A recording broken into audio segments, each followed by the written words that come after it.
This is a story a lot of people sent me this week. This is the headline they saw. A lawmaker to back bill requiring 10 commandments be taught in South Dakota schools. And the way that story basically went, it appeared like middle of this week. State Senator elect John Carley is the dude's name. And he basically told that news outlet that he's sponsoring a bill that will force a poster of the 10 commandments into every school. And in that article, one of the things he says is that we have to have this. We need to illustrate, he said, let me show you this. It's not highlighted, but you could see it here. We need to illustrate our history and truth. Some people may want to say we don't want to talk about these topics, but the 10 Commandments certainly were a part of the founding of our country. More on that in a second. But he says later on, look at this. He's like, basically, why is everyone so mad? If we find kids honoring their father and mother, a lot of parents will be happy about that. If we find people are not stealing, lying, or murdering, I think our sheriff department and law enforcement will certainly be happy. Which is such a weird thing to say. He didn't bother explaining how posting the 10 Commandments in school would change theft rates or murder rates, given that the laws the government passes, like guys like him pass, apparently have no effect in his view. The laws are not a deterrent, but what seeing a poster in school is, it doesn't make any sense. And if the 10 Commandments lowered murder rates, then why would he need to pass laws to address crimes? And if they don't lower murder rates, why is he wasting everyone's time? No one asked him how kids reading the commandments will fix the problems he was elected to solve. No one pointed out that the 10 Commandments were not, in fact, a part of the founding of our country, that there's a reason the Bible is not referenced in the Constitution. And I know I've said this before, but every time they mention the 10 Commandments in schools, it's always a meaningless gesture. You will never find the story of a school shooter who was going to plot out some path of destruction and then saw a poster of the 10 Commandments and then reconsidered because they're like, oh, the rule is thou shalt not kill. Whoops, let me put away my AR-15. No one's ever done that. And if you're a student and you need a sign to be reminded not to murder people, you have bigger issues. Also, it goes without saying that several of the commandments are flat out useless when it comes to instilling morality because they're about silly Christian myths. Don't believe in false gods, don't take the Lord's name in vain, keep the Sabbath day holy. None of those have anything to do with morality. Also, what's the educational benefit of telling kids they can't have other gods, or that they can't make false idols or take God's name in vain or anything like that, or that they can't have sex with people they're not married to, or they're not supposed to covet what their neighbors have? How does that help anybody? It doesn't. I don't know why kindergartners need to be told not to commit adultery. If someone wrote that in a kid's book or a young adult novel, these same Christians would try to get it banned. Anyway, all of this stuff, this idea that this guy ran to the local news media and said, I proposed a bill. He did that before the text of the bill was even out. And I was very curious, before I take your word on this bill that you're proposing, I really want to see what it says. Well, today, Friday, it's finally out. And I had a chance to look through the bill. And I want to show you what's on it because it's kind of insane. But here's Carney's bill, Carly's bill rather, Senate Bill 51. We're going to go through this piece by piece because there's a lot of things to discuss here. So the first is basically the rules of what has to happen. The board of a school district they have to display the 10 Commandments in each classroom. The display must be a poster or document that's at least 8 inches by 14 inches, so not even a sheet of paper. It's got to be longer than that. The text of the 10 Commandments must be the focus of the poster or document and must be printed in large, easily readable font. That's a very interesting thing to say because guess what? The last time we discussed this sort of thing, when they passed a law in Louisiana, the activist Chaz Stevens said, It says the 10 commandments have to be the focus, and you have to be able to read the 10 commandments. Well, then what's stopping me from putting up and donating this poster? This is the 10 commandments, but it has a pentagram in the background. Why can't I donate one of these posters? Or better yet, why don't I just highlight my favorite words? So he made this mock up as well, saying, look, this is the 10 commandments. I'm just highlighting my favorite parts. So that's another thing. Like, this bill is not very specific that you can't have those. But he also says, here's the text.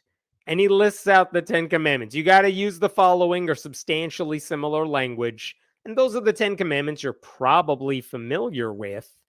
Though I will say, if you were making a list of moral rules, you and I and whoever's watching, we all know no sane person would say these are the 10 rules for a moral life, because like half of them are useless. A lot of important rules are left out. It's not a good list. In addition to that, there are so many different translations of the Bible used by different kinds of Christians, and the 10 commandments may change depending on which version you use. I mean, some of them say don't worship graven images. Others say don't worship false idols. Those are not synonymous. So putting up a particular version of the 10 commandments, that's not just an admission that a school district doesn't care about non-Christians. It's an admission that they don't care about other kinds of Christians, right? And that's just part one of this bill. What is part two? Part two says it's a disclaimer rule. It says the following statements have to be put up next to the commandments. And what are these disclaimers right here? There's three of them, and they're kind of long. But look at this. Number one, you have to put this disclaimer next to the poster. The 10 Commandments were a prominent part of American public education for almost 3 centuries. Around the year 1688, the New England Primer became the first published American textbook, blah, blah, blah. Okay. It was used in public schools for more than 200 years to teach Americans to read and contained more than 40 questions about the 10 Commandments. Okay, if we started using this book in 1688, before we were a country, and until like just barely after the Civil War, I'm just saying maybe it's not the textbook you want to use these days, and it's not the best example to highlight. Like, we've always had this around. Because you know what you didn't have in 1688 in America? You didn't have any religious diversity. You also didn't have any black people in schools or free. Like, if you have to point back to 1688, like that's when we did it right, you have made some big mistakes. What's the next disclaimer? The 10 Commandments were also included in public school textbooks published by educator William McGuffey. A version of his famous McGuffey Readers was written in the early 1800s. Right, slavery, and became one of the most popular textbooks in the history of American education. Yeah, before we started even having public schools and before everyone could attend those schools. Who cares if it was popular before the advent of public education in the United States? And he says the 10 Commandments also appeared in textbooks published by Noah Webster. Also, very old reference. And his work, Letters to a Young Gentleman Commencing His Education, blah, blah, blah, was among works that together sold a lot of copies, and everyone used it, and I guess some schools used it until the year 1975. All right.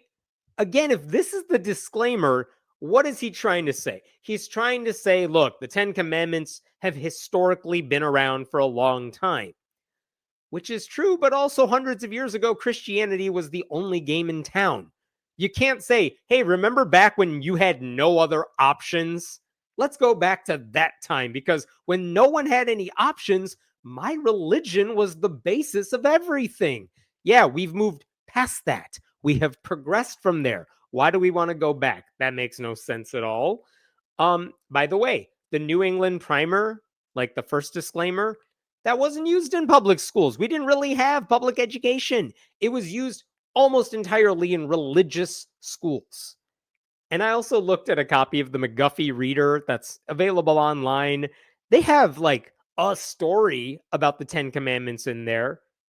but like most of that book has nothing to do with religion. There's a lot of reasons all of these textbooks went out of style for a long time, right? And where did he even get this disclaimer list from? That text I just shared with you is almost word for word identical to what was included in the Louisiana law to force the 10 Commandments in every classroom. And as I'm sure a lot of you know by now, that law was passed and a judge has already said it's illegal. Like the Republicans in Louisiana are appealing it, but right now it is still illegal for schools to put up. And in fact, when the lawyers on the side of church state separation were arguing against that Louisiana law, one of the things they pointed out that the judge later agreed with, and I'm quoting here, is that there is no evidence of a long standing, let alone unbroken, historical acceptance and practice of widespread permanent displays of the 10 Commandments in public schools. And I think that's an interesting point. That disclaimer list just said, look, here's a textbook that a lot of kids used. It mentioned the 10 Commandments. Here's another textbook that a lot of white boys used, because those are the only people who were allowed in schools and religious schools. And they had a textbook with the 10 Commandments. You know what the disclaimers don't say? Hundreds of years ago, and at the whole start of our country, all these schools had the 10 Commandments listed on the front of the room on a poster somewhere, because it never happened. No one cared about the 10 Commandments in schools back then. They don't care about them now. And the 10 Commandments were not even significant in those textbooks.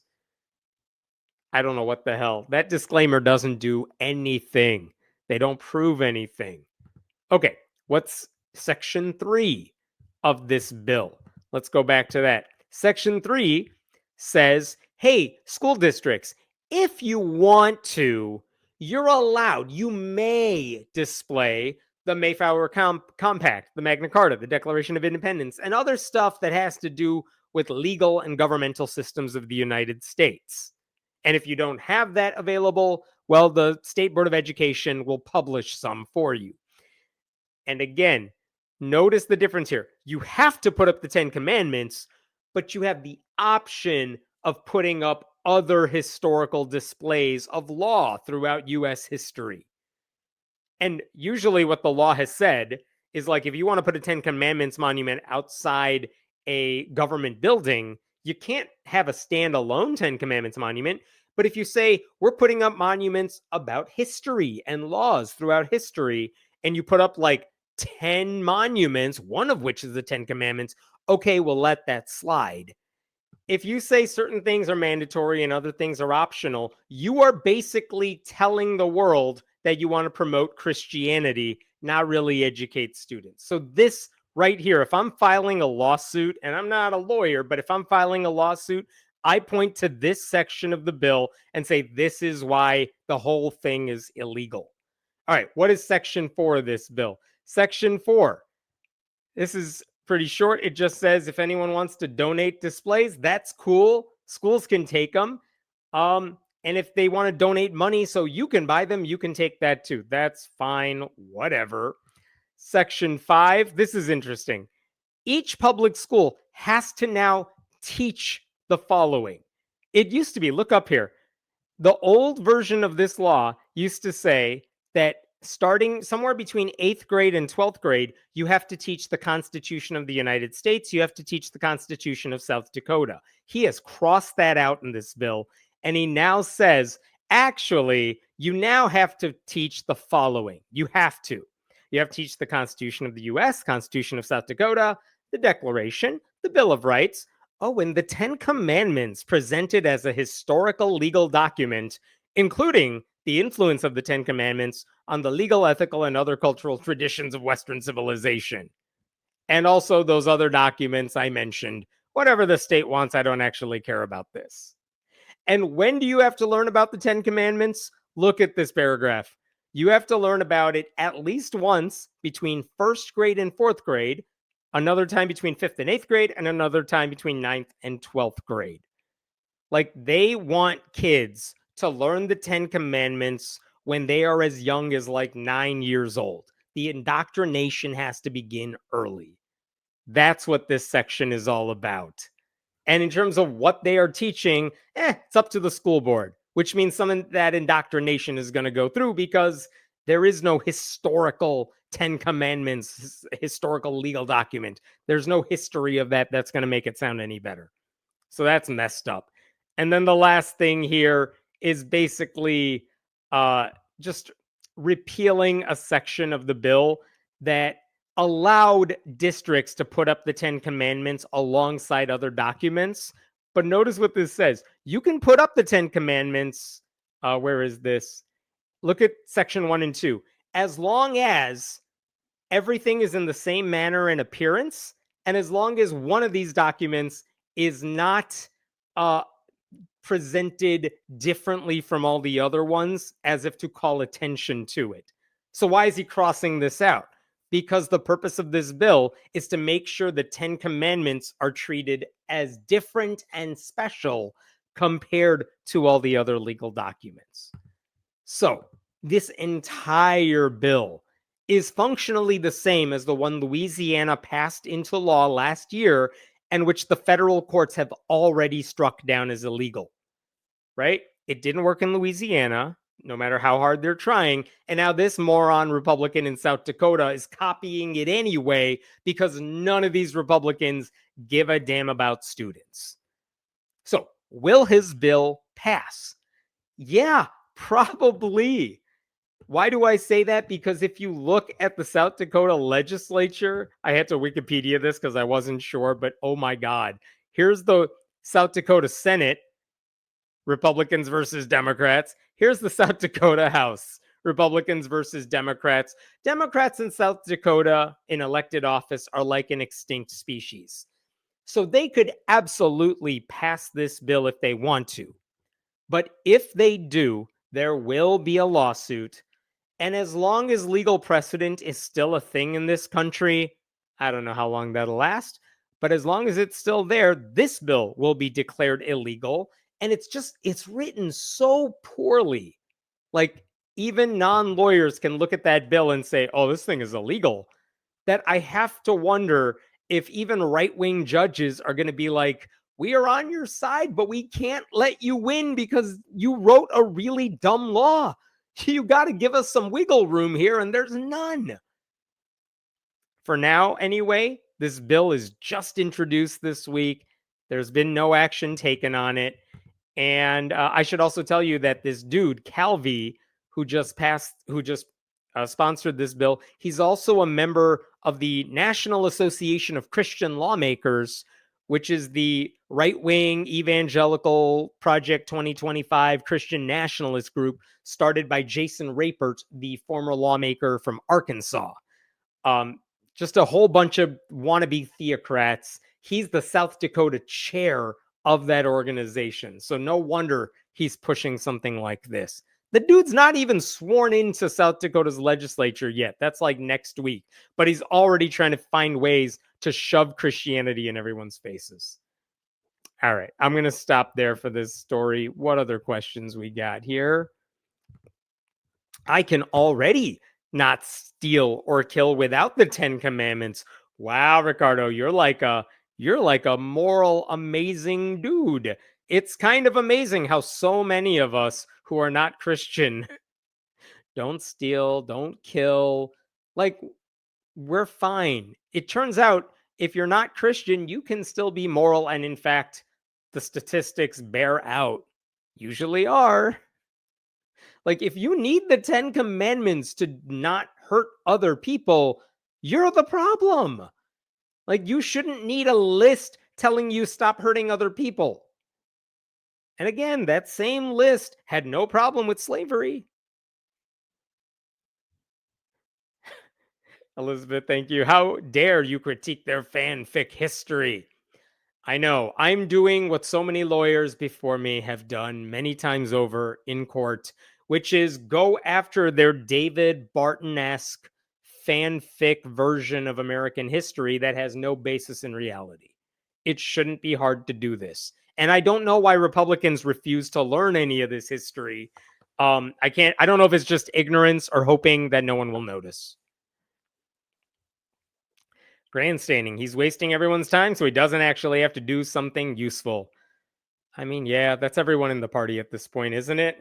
It's just culture war bullshit. It's like Nancy Mace trying to get on TV every hour of the day because actually passing a bill to help people, she doesn't think that's what her job in Congress is. And this dude is the same way, Calvi. It separates us from them. Dehumanize the people that don't pay attention to the poster. Yeah, that's what it's going to be. And when they ask him, inevitably, someone's going to say, well, what message do you want to send to the non Christians who attend school and have to see this poster? You know what he's going to say? Well, they don't have to look at it. Well, if they don't have to look at it, why are you so hung up on making sure it's hung in every classroom? Right? You want everyone to see it. That's why you're doing this. You want them to accept it. And you know that they're going to see the thou shalt not have any other gods before me because you want to convert them. This dude sees kids as target practice. He doesn't see them as unique individuals who should be able to make up their own minds when it comes to religion. Can you turn it towards the wall? It is still hanging in the room. Yeah, I mean, the question that I am dying to know is there are surely some teachers out there who want to be renegades here, who want to be rebels, and who understand why the 10 commandments in classrooms is wrong. What is stopping them, if this law passed, what's stopping them from putting up one of those rebellious posters that have like a pentagram in the background? What's stopping them from turning it to face the wall? Because you're still hanging it in the classroom. It's still legible if anyone wants to turn it around. This bill is badly written because it doesn't say no to that. Notice it also doesn't include any penalty for a district that chooses not to do this. I'm also curious, are there any teachers who don't want to do this at all? Like, notice Calvi never says, all the teachers want me to do this. That's why I got elected. They don't. No one asked him for this. That line saying the 10 commandments must be the focus makes it unconstitutional. You're focusing on the text, not the history in that case. Very true. That's why the disclaimers focusing on the history, bad history, are also optional, right? This guy doesn't care about the history. He wants the religious stuff up there. I think he's trying to frame it as educational rather than religious to get it through a SCOTUS challenge. He is. That's what they're doing in Louisiana, too. They're saying this isn't about pushing religion. It's about reminding us of our history and its educational past. The problem is every time they try to explain why it's educational and why it's a part of history, their facts get debunked every single time because the facts are not on their side. Judges know that. Lawyers know that. So they don't actually have an argument to put this up in the classroom unless they're just saying, we want to shove Christianity in your face. And so instead of doing that, they're lying about it, which you would think God would have a problem with, and hoping they can get away with it with the right-wing courts. But again, so far that has not happened. How long will that last? We'll see. Because it's her fault as women look at Eve. I don't know what that's in reference to, Elizabeth. Hey, Jess, tell him I said hi. Jess isn't here. It's just me tonight. Rough week. This stream brought a smile to me. Thanks for the sliver of sanity. I will tell Jess you said hi, though, and thanks. I'm glad the live stream helps. Thank you for that donation. All right. Anything else there? It's telling that there's no bill making it mandatory for the Bill of Rights to be displayed in the classroom. Very, very true, because the last thing they want kids knowing is what their rights actually are. What? Freedom of religion? I don't have to believe any of this stuff? Yeah, that would be too much.